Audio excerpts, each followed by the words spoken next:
kanina tingin ko layo eh. Baka lalo lumalaki. Kaya nga. Ano nangyari sa Epe?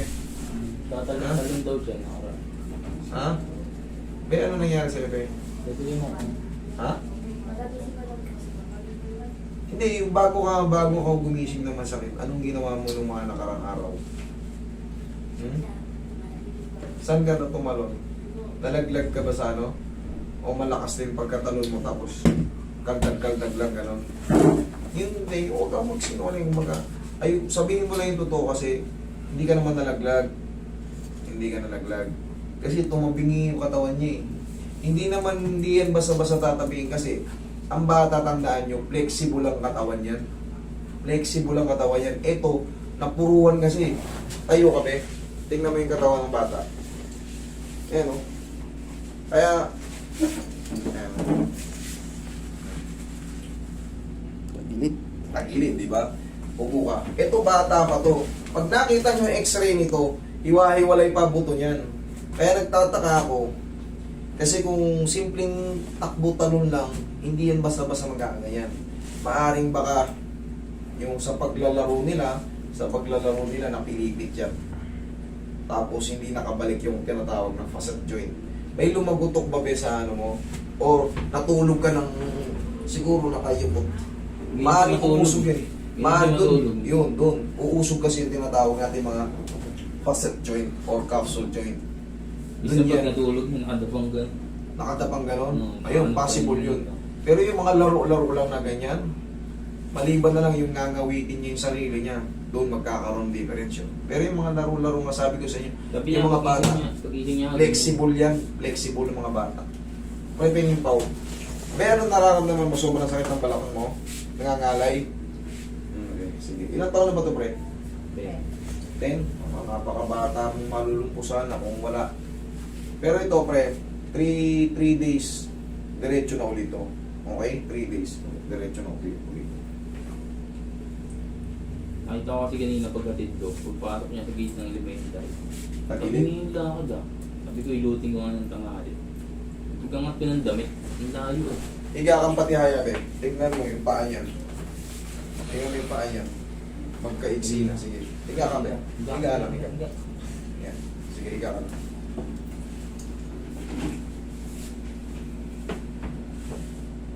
Konti lang. Konti lang. Okay, sige.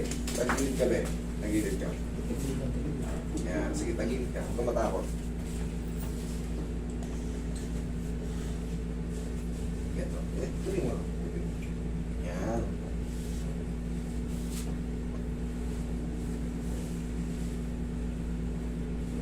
Kung lalabanan na, relax ka lang. One more. Kung labanan, kabilang side.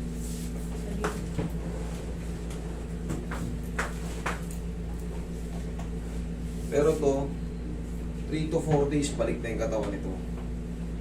Iipit yan, hindi nakabalik. Kaya gusto niya mag-gumanon kaso masakit. Parang wala rin pinagkaiba kanina yung may tabinging tao rito. Ganyan. Ganun din yan. Ayos din yan.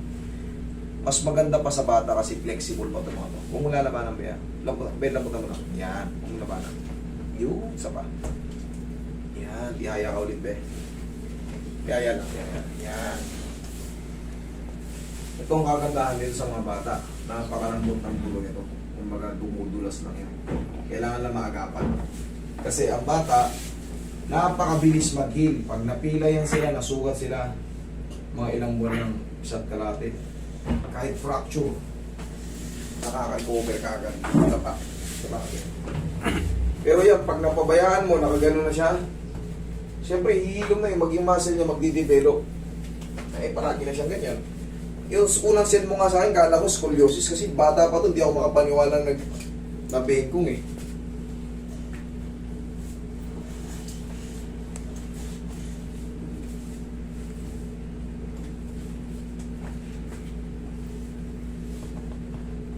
Yun, relax ang biyan.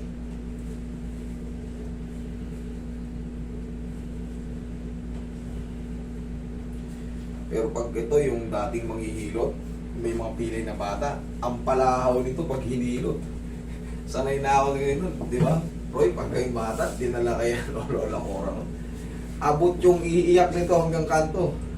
Eh, ano, pag ganitong tabingi. Pero dito hindi mangyayari yan. Kaya konting ulit.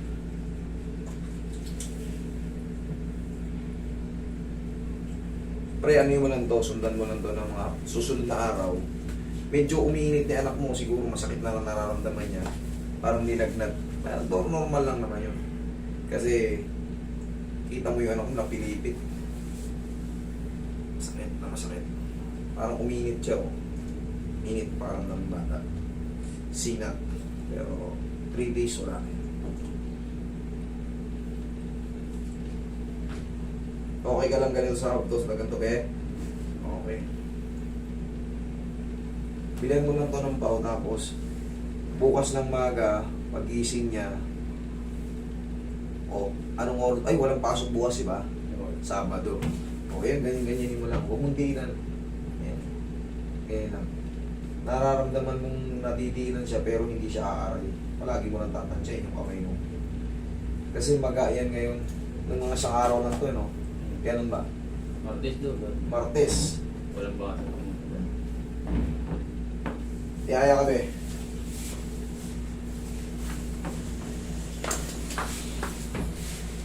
Pag mga bata, hindi nagsasabi.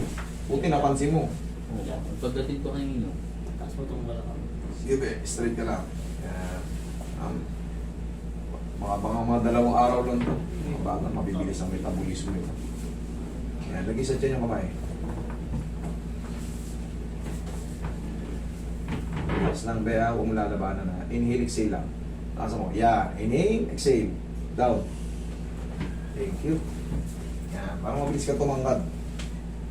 Diyan ka lang muna. Huwag kang takot, diyan ka lang muna. Yan.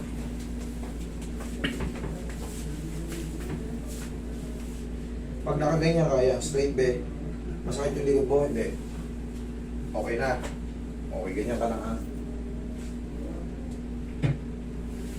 Sa tingin mo, kaya mo nang matulog ng nakatihaya. Okay? Sige. Sabihin mo sa papa mo kung masakit pagka humihiga ka.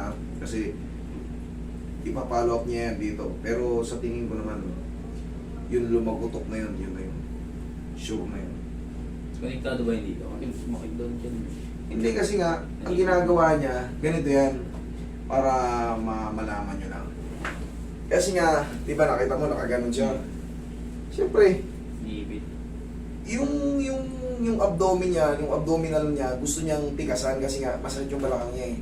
Eh, yung katagalan, 3 araw na siyang gaganyan-ganyan, hindi mo napapansin. Mga ngawit. Kaya ang ginagawa ko ngayon, ayan, mamasahihin lang natin yan. Madali lang naman yun. Tapos, sabay-sabay na rin yan. Within 3 days or 2 days, dire-diretso na yan na makaka-recover. Straight na yung bata na yan.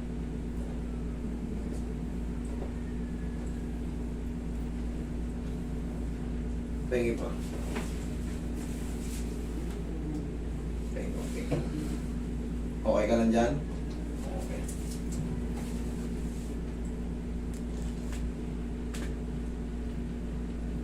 Nakawit lang yung mga joint niyan.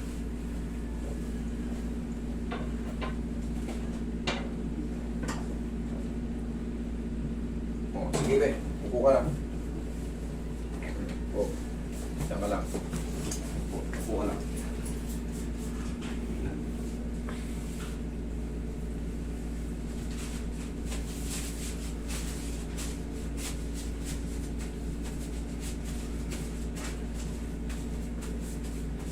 Okay. Painumin mo lang siya ng paracetamol pre. Medyo hindi mo naramdaman yung ha? May Oh, may tanina. Ayan, hindi. Pangkaraniwan yan, magkakalagnat yung bata kasi may ano siya eh, uncomfortable. Pero yan, paracetamol lang yan. Lakad ka, be? Okay. Sinilas ka, be? Lakad ka. Oh, anong pakiramdam mo? Mas okay siya o mas lalong sumakit? Okay? Okay, sige. Gangster ka pala eh. Gangster ka. Okay. Sige. After 3 days, okay na yan. Okay? Sige.